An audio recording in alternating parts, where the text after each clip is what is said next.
Welcome to Next Level Greatness, the podcast. Around here, we'll be talking about all things expansion, going from good to great and from great to greatness. I'm your host, Barbie Collab. Get ready for your next level. Let's do this. Welcome to Next Level Greatness, episode 15. We are finally getting some legs on the podcast. You're getting a good sense of what I'm about, what the podcast is about. So if this is your first time joining us, welcome. Okay, I have this practice that I don't know if you do this too, but when I have books laying around, because we are a reading family, I tend to buy books and just read 3 or 4 at a time. When my husband is reading, he'll leave things or pages rather bookmarked, and I'll find books all over the place. So the practice that I have is I will pick up a book, I will see a book, and I will say, okay, I'm going to open the book up to a random page, and this is a message that I'm supposed to hear. I'm supposed to learn so that I can integrate it myself or so that I can teach it. And I love this practice. So yesterday I walked into the pantry and I saw that my husband had a bunch of books displayed. And one of them is a book by Sadhguru. I just recently discovered his teachings. Talk about simple wisdom. It's incredible. Anyway, so I opened up his book, Karma, A Yogi's Guide to Crafting Your Destiny. It's a book I bought a few months ago that I hadn't even opened. And I opened it up to a fable called The Crippled Fox and the Generous Lion. I am not going to read you the fable. However, I felt so fortunate to have stumbled upon this particular fable because it was really what I've been having in my heart to share. So I didn't read Sadhguru's interpretation of the fable until I processed it myself. So let's go, because I truly, truly believe that there is a message here for you. And before I start that, I really struggled with this idea of sharing the name, the Crippled Fox and the Generous Lion, because I didn't want to be offensive with the word, the crippled fox. But I looked up in the dictionary, and crippled refers to an individual that has a physical disability, especially a physically impaired leg or foot. And in different communities, the word is offensive, and for some it's not. And so just know, I didn't create the name of the fable. That is the name of the fable. I will refer to the fox as an animal that has impaired legs, because as you'll see, he wasn't able to get food, go hunt for food on his own. So let's begin. There was a yogi who woke up one day with this incredible spiritual thirst. He just needed to go meditate in a forest. And that's exactly what he did. So he left his family, he went into a forest, and he sat down under a tree, cross-legged, and began his practice of Om. Om. And by the way, Om calms your central nervous system, so you can try that at home. I do that when I tend to get stressed. And so there was this man meditating under a tree, but he would notice that after a certain number of hours, he got hungry. And at first he tried to ignore his calling for food, but eventually he had to give in. And so he would go back into town, fill up his belly with a bit of food, and he would come back. But day after day, he would get hungry and he would have to do the same thing. And that was kind of an interruption for his spiritual practice. One day he noticed that there was this fox whose legs were not able, they were not working. But what was ironic was that the fox looked really well fed. he's like, how could that be? This fox is unable to gather his own food or to hunt his own food. How does he look so well fed? Well, one day, the yogi saw a lion bringing the fox food. And he was like, what? Am I seeing correctly? Is this possible? This is unheard of. A lion is supposed to hunt, but not for the fox. But day after day, he would see this generous lion bringing the fox food. And this was so unusual, this was so out of sorts, that the yogi asked himself, maybe this is a lesson or a message from God. God is trying to give me a message. And so he interpreted the message as, be like the fox and wait for food to come. And he goes, this is perfect. I'm not going to be interrupted. I'm just going to sit under the tree, practice my Om, and God will provide. Well, one day passed. He was really hungry. Then the second day, then the third day.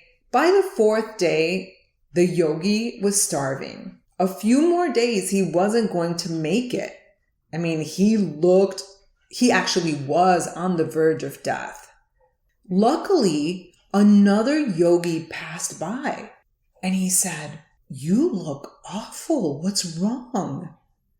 So then the yogi told him the story that he thought that he received a message from God. And he told him the story of the generous lion feeding the fox. And he said, do you think that it could be a message from God?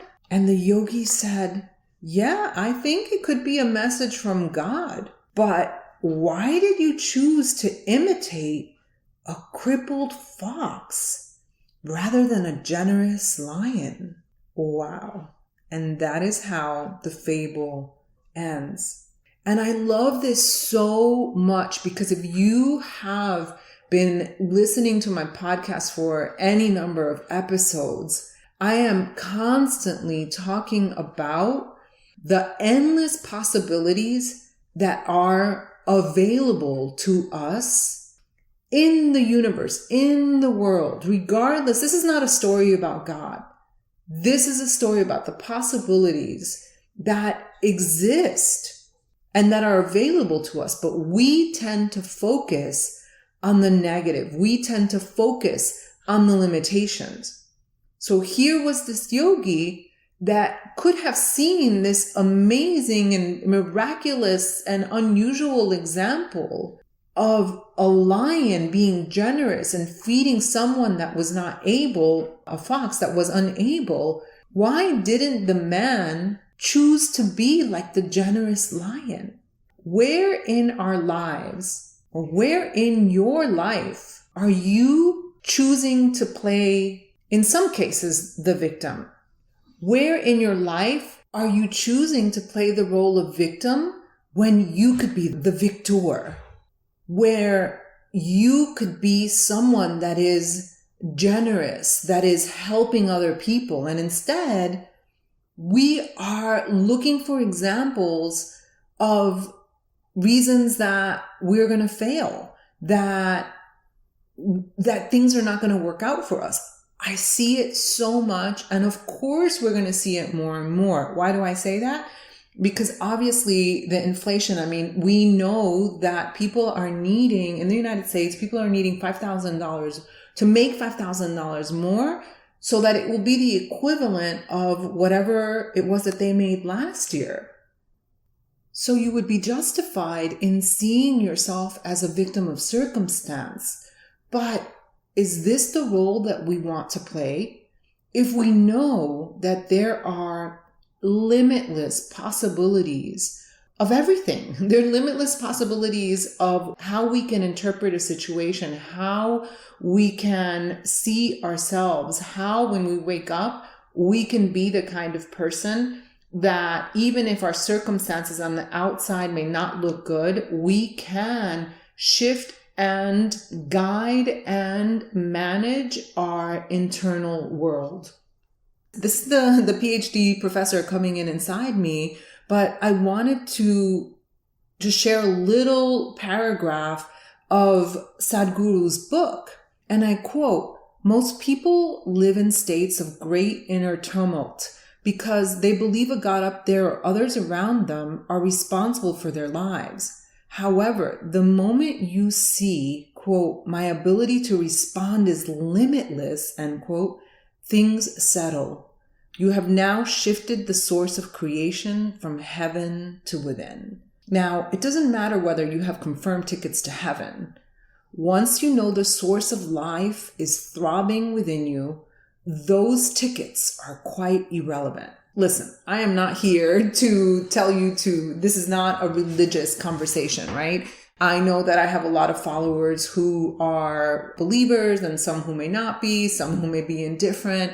And that is a separate podcast topic that I would like to discuss, is this idea of what if you are a believer in Jesus, for example, can you believe in manifestation? And you know what? Let's just do it right now, right? God gave us free will. And it is with that free will that we get to decide how are we going to respond to life. Because in our lives every single day, we're seeing examples of people succeeding or not succeeding, being greedy and being generous. Which role are we deciding to play? What role do we want to play in our own lives? We get to write the narrative of our lives, even if things happen that are beyond our control, because things are going to happen that are beyond our control. That is called life. It is how we respond to life that makes all the difference, and that creates the richness of our lives. So that is all I've got for you. A little fable today with a powerful message that I'm really glad that I stumbled upon. I wanted to remind you that on August 3rd, I have my Manifestation 101 workshop for $99. You will find the link below if you'd like to register. It is going to be good. It's going to be great. It's good is not good enough. It's going to be great. So thank you so much for listening. I will see you next time. Did you love that episode or what? Make sure to leave me a review and let's connect over on Facebook in Your Empowered Life community. I'll see you next time.